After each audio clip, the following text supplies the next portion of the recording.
ओम अखंडमंडलाकारं व्याप्तमेन चराचरं तत्पदं दर्शनमेत् तस्मै श्री गुरुवे नमः।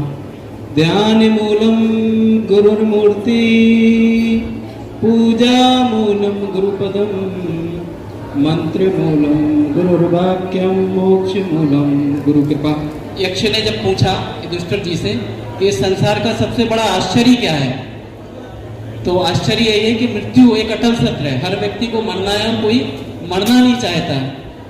तो इसका एक यही है कि आत्मा को अगर जानना है और योग आत्मा को जानने का माध्यम है, तो दो शब्दों में मैं कहता हूँ, नौ द्वारे का पिंजड़ा तापे पंछी कौन, रहे अचंबा होत है उड़े अचंबा कौन। अर्थात इस शरीर में 9 दरवाजे हैं जिनसे हमारी आत्मा रूप की पंछी कहीं भी कभी भी जा सकता है, लेकिन 100 वर्ष तक जी रहा है, जीवे में सरदम सता। तो ऐसा क्या बात है कि वो इस शरीर में रुक रहा है? इसमें एक ही बात है कि वो ऊपर वाले की इच्छा। ऊपर वाले की इच्छा क्या है? एको अहम वयोश्याम, एक से मैं अनेक हो जाऊं, इसलिए ईश्वर से वो जीव रूप में आ गया। और जीव को फिर ईश्वर को पाने की यात्रा का नाम योग है। योग जो है, जहाँ आयुर्वेद, जिसका मैं रिप्रेजेंट कर रहा हूँ, मैं आयुर्वेद का शिक्षक हूँ, इसके बारे में मुझे पता नहीं है।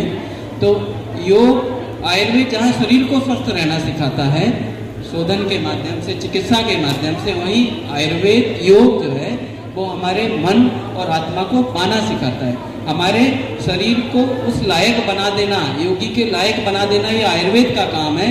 लेकिन उस शरीर से आत्मा को पा लेना ये योग का काम है। इसलिए योग आयुर्वेद से बड़ा भी है, उसकी जिम्मेदारी भी ज़्यादा है। अब विषय ये आता है कि हम विद्यार्थी के रूप में कैसे समझें कि हम योगी हो गए हैं या सही रास्ते पे चल रहे हैं। तो उसके लिए एक सिंपल सी बात है कि जब भी हम हमारे आयुर्वेद में कहा गया, शरीर चेष्टा या चेष्टा स्थैल बल वर्धनी, वैसी चेष्टाएं, वैसी एक्टिविटी जिनसे हमारी स्थिरता बढ़े, बल बढ़े, वो व्यायाम है, वो हमारे यहाँ योग कहा गया। हमारे यहाँ कहा गया निर्विकारा परस्तात्मा सत्य भूत गुणेन्द्रिया चैतन्यम कारणम नित्यो दिष्टा पश्चंती ही क्रिया। हमारे जो है विगुण आहार से, गलत रहने के तरीके से, खाने के तरीके से मन दूषित हो गया, इसलिए हमें आत्मा परिलक्षित नहीं हो रही है।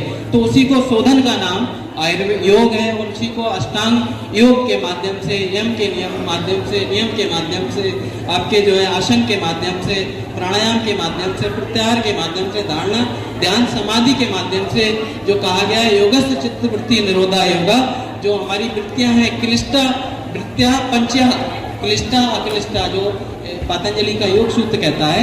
फिर क्या कहता है? प्रमाण विपर्य, जो हमारी निद्रा है, ये सारी जो हमारी मन की जो वृत्तियां हैं, जो बाधक हैं, तो हमें इनको रोकते योग की तरफ जाना है। और योगी होने की सबसे बड़ी पहचान ये है कि सारा ज्ञान विज्ञान खत्म करके, एक सिर्फ लाइन में खत्म करूंगा मैं, कहते हैं डूबे सो बोले नहीं, डूबे सो बोले नहीं, और बोले सो अनजान, गहरा योग समुद्र है डूबे चतुर सुजान।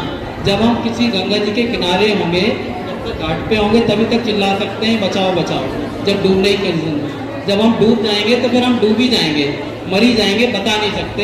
ऐसे ही योग जो है अनुभव का विषय है, बैठने का विषय है। जब हम तन्मयता से मन के साथ इंद्रियों को शुद्ध करते हुए, आहार को शुद्ध करते हुए जब हम बैठते हैं, समाधिस्थ होते हैं, तो योगी का लक्षण शुरू हो जाता है। आपके अंदर सारे के सारे यम नियम सब अवतरित हो जाएंगे। धारणा ध्यान समाधि अपने आप लगेगी।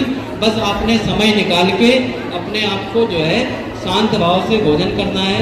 आपने जीवन में एक समय ऐसा रखना है जिसमें आपने कुछ भी नहीं बोलना है, मौन रहना है। इसमें मोबाइल से लेकर सोशल मीडिया सब बंद कर देना है। और 15 मिनट के बाद आधा घंटा, 1 घंटा, 2 घंटे, जब भी आप बिल्कुल स्टेट ऑफ नो माइंड, आप बस बैठने का अभ्यास करते रहेंगे, तो कहीं ना कहीं योगेश्वर, जो हमारे गीता के जो आधारभूत हैं और हमारे सृष्टि के कर्ता हैं, उनका जो है दर्शन आपको मन में होने लगेगा। और हम कहीं ना कहीं योगी होने की तरफ एक फर्स्ट स्टेप, पहला कदम रख देंगे। तो मेरा सभी से आग्रह है कि हमने बहुत कुछ पढ़ा है, जाना है, समझा है, समझाते हैं, लेकिन आपकी यात्रा तब सफल होगी जब अपने आपके हृदय में ईश्वर के दर्शन होने लगे। तो उसके लिए कहीं ना कहीं अपने आप को ध्यानस्थ करने की ज़रूरत है, समाधिस्थ करने की ज़रूरत है और मन को एकाग्र करने की ज़रूरत है। उसमें योग और आयुर्वेद आपको सहायक की भूमिका अदा कर सकते हैं, लेकिन करना खुद ही पड़ेगा। इन्हीं शब्दों के साथ मैं योगी जी का और सभी सम्मानित वक्ताओं का और हमारे श्रोताओं का अभिनंदन और स्वागत करता हूँ। धन्यवाद।